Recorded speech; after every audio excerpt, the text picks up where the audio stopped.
Eto mga mommy, i-share ko na nagamit ko na 'to si Sugar Dolls, 5 months ago ta's ngayon ulit gagamit ako. Hindi kasi puwedeng diro-diretso siya paggamit. Nasa label po siya nakalagay mga mommy, kailangan maximum of a month lang ang paggamit pagka mga rejuvenating set na ganito.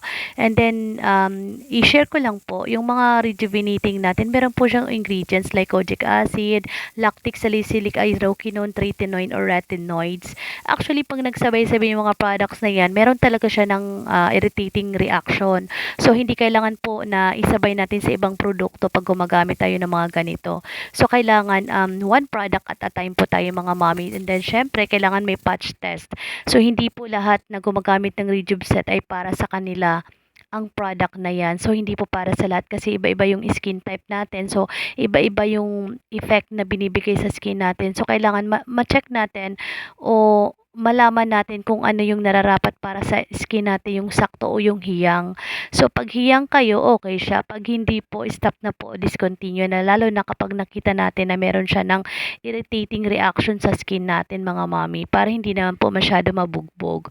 So, ito mga mommy, i-try po natin kung hiyang po siya. 'Pag hindi po, discontinue na lang po tayo, okay?